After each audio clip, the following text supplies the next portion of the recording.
Hey there, you looking kinda cute. Don't forget to subscribe and check out my other socials for more. Enjoy. The rich notes of a baritone voice filled the church, echoing off the vaulted ceiling and stained glass windows. Everett stood with the rest of the choir, his deep tones blending seamlessly with the sopranos and altos around him. As the final chord faded away, a sense of contentment washed over him.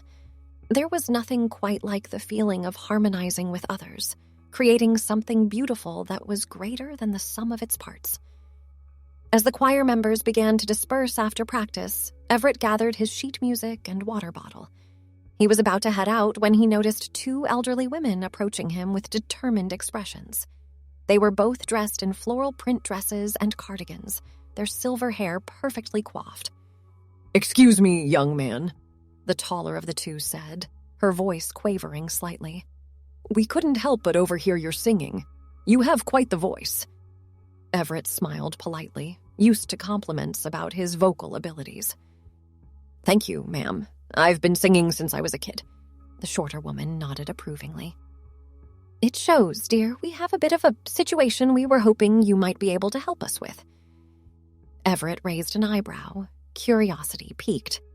"Oh, what kind of situation?" The women exchanged a glance before the taller one continued. "Well, you see, we're part of an all-women's ensemble. We have an Easter recital coming up next week, but our star soprano has come down with laryngitis. We're in quite the pickle."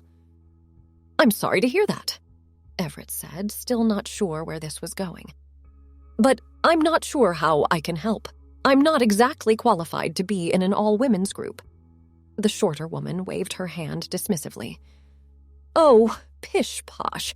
With a voice like yours, I'm sure you could hit those high notes with a bit of practice.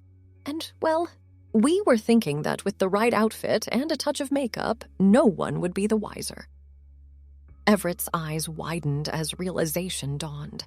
"Wait, are you asking me to dress up as a woman and sing in your group?" The women nodded eagerly. "We know it's an unusual request," the taller one said, "but we're desperate.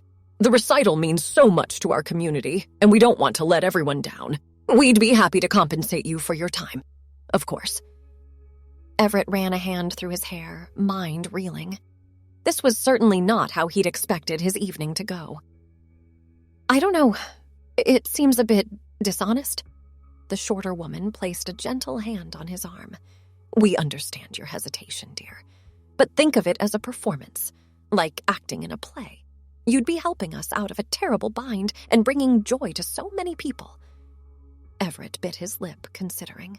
He did love to sing, and the idea of trying something so far out of his comfort zone was oddly intriguing. Plus, a little extra cash wouldn't hurt. "How much time would I have to practice?" he asked, still not entirely convinced. The women's faces lit up. "Oh, we can work around your schedule," the taller one said quickly. "We practice every evening, but we could do some extra sessions if needed. And we have a wonderful costume designer who can work miracles." Everett took a deep breath, hardly believing what he was about to say. "All right, I'll do it. But if I feel uncomfortable at any point, I reserve the right to back out. Deal?" The women clapped their hands in delight.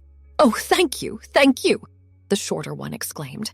"You won't regret this, I promise. We'll make sure you look absolutely stunning." And so began Everett's unexpected journey into the world of cross-dressing and women's choral music.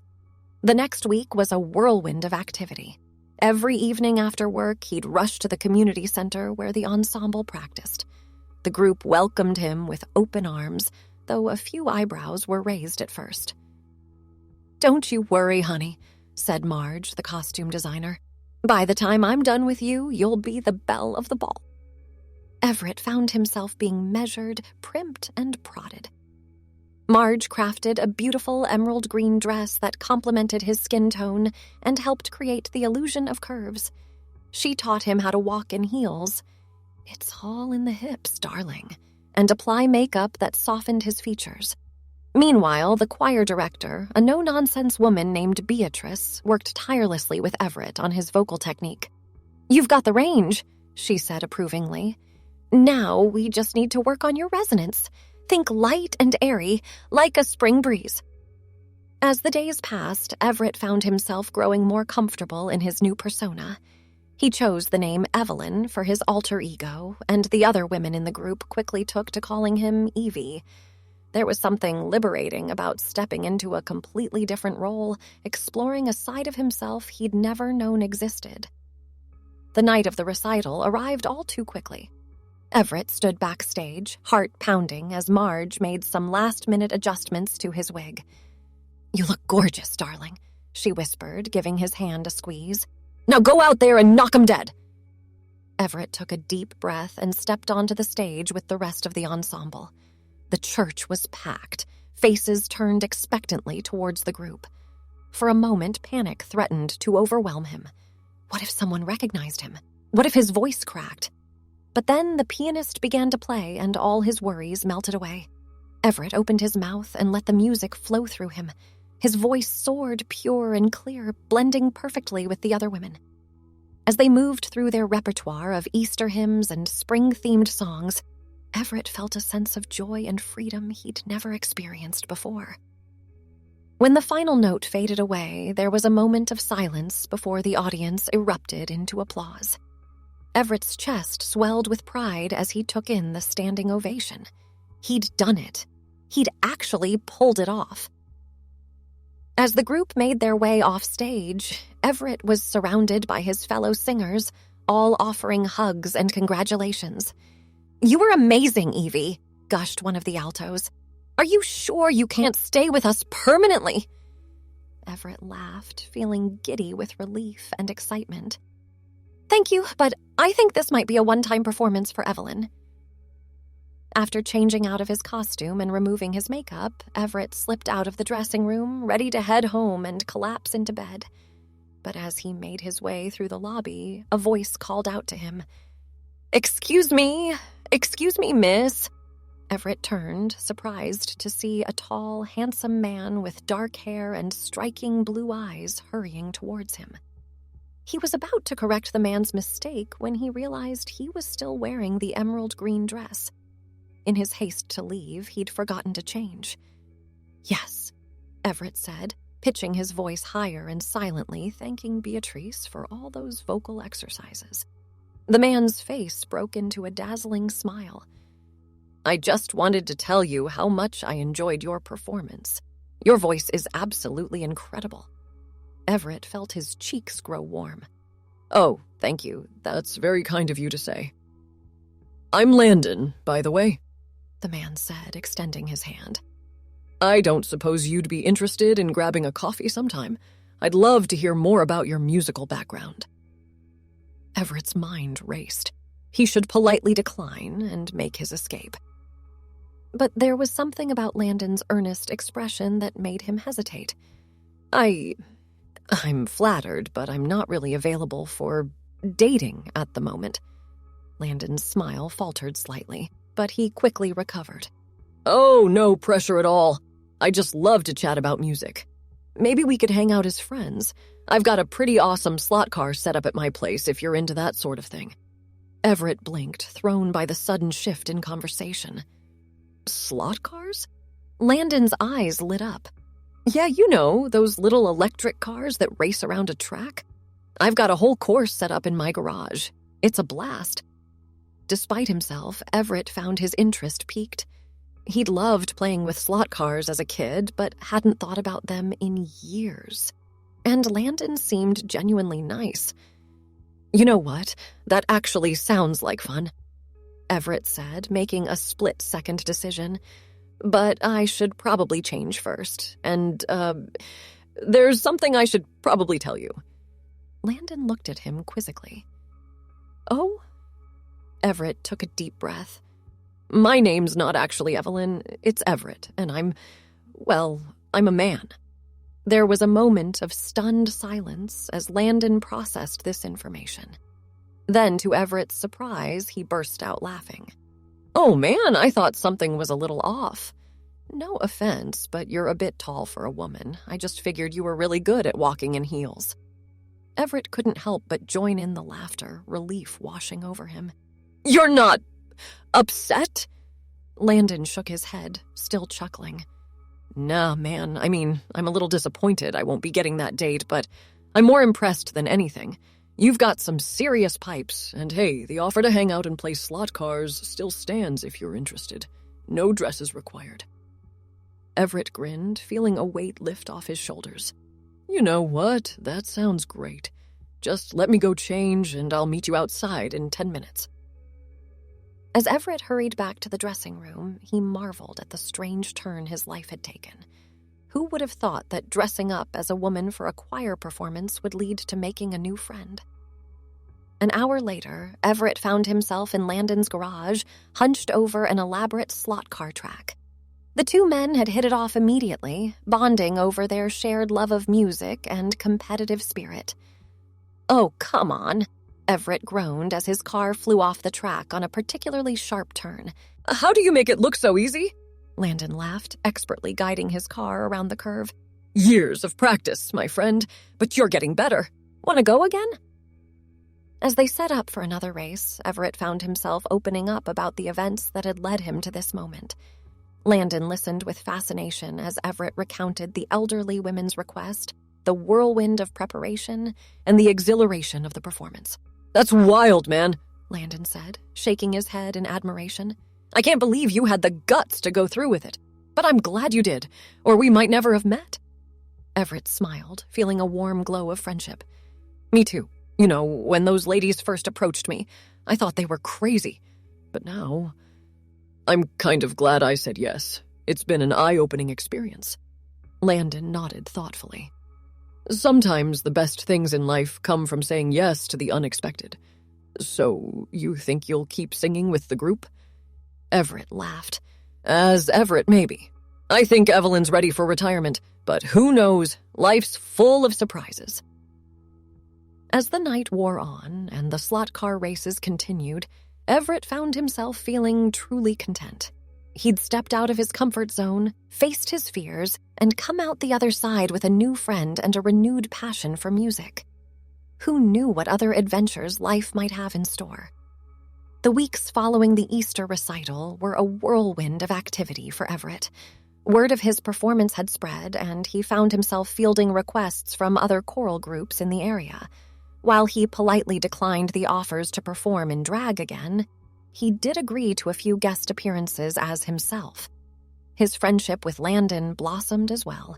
They met up regularly for slot car races, movie nights, and long conversations about music and life. Landon even convinced Everett to join his recreational soccer team, despite Everett's protests that he had 2 left feet. "Trust me," Landon had said with a grin. "If you can walk in heels, you can kick a ball. It's all about balance and confidence." As it turned out, Landon was right. While Everett would never be a star athlete, he found he enjoyed the camaraderie of the team and the physical exertion of the game. It was a welcome contrast to the precision and control required for singing. One sunny Saturday afternoon, about a month after the recital, Everett and Landon were sprawled on the grass in the park, catching their breath after a particularly intense soccer practice. "Hey, I've been meaning to ask you something," Landon said, propping himself up on his elbows. "There's this open mic night at the Rusty Nail next weekend. I was thinking of performing, but I'm a bit nervous. Would you want to do a duet with me?" Everett raised an eyebrow. "I didn't know you sang." Landon shrugged, looking a bit sheepish. "I'm not nearly as good as you, but I can carry a tune. I play guitar, too. I've never performed in front of people before. Having you up there with me would make it a lot less scary." Everett felt a warmth spread through his chest. It meant a lot that Landon trusted him enough to be vulnerable like this. "Of course I'll do it," he said with a smile. "What song did you have in mind?" They spent the next week rehearsing whenever they could find the time. Landon's guitar skills were impressive, and his voice, while not as polished as Everett's, had a pleasant, husky quality that complemented Everett's smoother tones nicely. They chose to perform an acoustic version of Hallelujah, with Everett taking the higher harmonies and Landon the lower. The night of the open mic arrived, and Everett found himself feeling unexpectedly nervous. He'd performed countless times before, but never in a setting like this. The Rusty Nail was a cozy, dimly lit bar with a small stage in the corner. The atmosphere was intimate, with the audience mere feet away from the performers. "You okay?" Landon asked as they waited for their turn, his fingers fidgeting with the strap of his guitar case. "You look a little pale." Everett took a deep breath. "Yeah, just a bit nervous. It's different from singing in a choir, you know? More exposed." Landon nodded in understanding. "Tell me about it. My palms are so sweaty I'm worried I'll drop my pick. But hey, we've got this. We sound great together." Before Everett could respond, the MC was calling their names. They made their way to the stage, Landon settling onto a stool with his guitar, while Everett took his place at the microphone. For a moment, as Landon began to strum the opening chords, Everett felt a flutter of panic. But then he caught Landon's eye, saw the encouragement there, and felt himself relax. He opened his mouth and began to sing. The song flowed between them, their voices intertwining in perfect harmony. Everett lost himself in the music, barely aware of the audience. When the final notes faded away, there was a moment of silence before the bar erupted in applause. Flushed with success, they made their way back to their table, accepting congratulations and pats on the back from other patrons. "That was incredible!" Landon exclaimed, his eyes shining with excitement. "Did you see how people reacted? I've never felt anything like that before." Everett grinned, caught up in Landon's enthusiasm. "It was pretty amazing. You were great up there, you know? You're a natural performer." As they sipped their drinks and listened to the other acts, Everett found himself reflecting on the strange path that had led him to this moment. If he hadn't agreed to that crazy scheme with the women's choir, he never would have met Landon. He never would have rediscovered his love for performance or found the courage to try new things like soccer and open mic nights. "Hey," Landon said, interrupting Everett's thoughts. "What do you say we make this a regular thing? We could work up a few more songs, maybe even write some originals." Everett felt a thrill of excitement at the idea. "You want to start a band?" Landon shrugged, trying to play it cool but unable to hide his eagerness. "Why not? We sound good together, and it's clear we both love performing. Could be fun, right?" Everett thought about it for a moment. It would be a big commitment on top of his day job and other activities. But the idea of creating music with Landon, of sharing that connection with an audience, it was undeniably appealing. "All right," he said with a grin. "Let's do it. But on one condition." Landon raised an eyebrow. "What's that?" Everett's grin widened. "I get to pick the band name, and I was thinking, how about the Emerald Imposters?" Landon burst out laughing. "A tribute to your brief career in drag. I love it. The Emerald Imposters it is." As they clinked their glasses together, sealing their new musical partnership, Everett felt a sense of excitement and possibility. Life had taken him on an unexpected journey, from reluctant crossdresser to one half of an up-and-coming acoustic duo. He couldn't wait to see where this new adventure would lead. Over the next few months, Everett and Landon threw themselves into their new musical project with enthusiasm. They met several times a week to practice, working on covers and experimenting with writing their own songs. Everett found that Landon had a real talent for lyrics, while he excelled at coming up with melodies and harmonies. Their first original song, Masquerade, was inspired by Everett's experience with the women's choir. It was a playful, upbeat tune about the freedom found in stepping outside one's usual identity. Landon had initially been hesitant about the subject matter, worried it might be too personal or controversial, but Everett had insisted. "It's part of our story," he'd said. "And besides, it's a great hook. People love a bit of intrigue." As it turned out, Everett was right. Masquerade quickly became a favorite at their performances, with audiences often requesting it specifically. The Emerald Imposters began to build a small but dedicated following, playing regular gigs at the Rusty Nail and other local venues. One evening, after a particularly well-received show, Everett and Landon were packing up their equipment when they were approached by a woman in her mid-30s dressed in a sleek pantsuit. "Excuse me," she said, extending her hand. "I'm Melissa Reeves from Harmony Records. I caught your set tonight, and I have to say, I'm impressed. Have you boys ever thought about recording an EP?" Everett and Landon exchanged stunned glances. We've talked about it," Landon said cautiously. "But we haven't really pursued anything professionally yet." Melissa smiled. "Well, I think you should consider it. Your sound is fresh, your lyrics are clever, and you've got great stage presence. I'd love to set up a meeting to discuss the possibility of working together." As she handed them her business card, Everett felt a mixture of excitement and trepidation. This was moving faster than he'd ever anticipated. He glanced at Landon, seeing his own conflicting emotions mirrored on his friend's face. "We'll definitely give you a call," Everett said, trying to keep his voice steady. "Thank you for the interest." After Melissa left, Landon turned to Everett, his eyes wide. "Can you believe that just happened? A real record label executive!"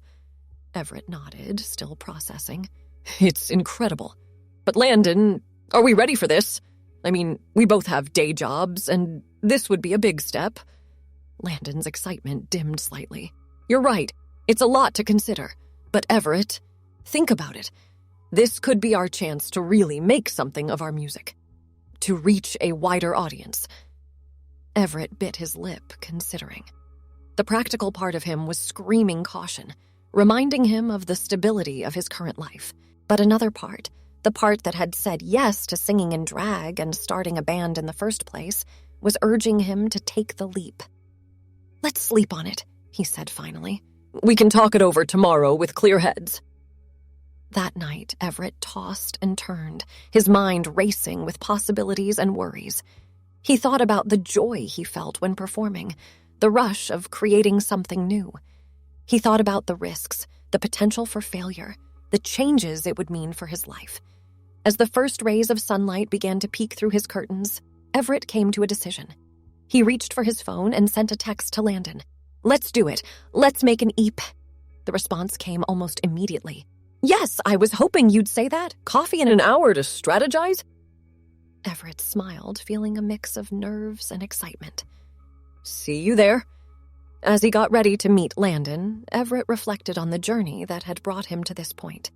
From reluctant drag performer to aspiring recording artist, his life had taken turns he never could have predicted. But each unexpected twist had led him to new friendships, new passions, and new aspects of himself. Thanks for watching. Don't forget to check out my other socials if you want more wonderful content, early access, behind the scenes, and more. All links down below.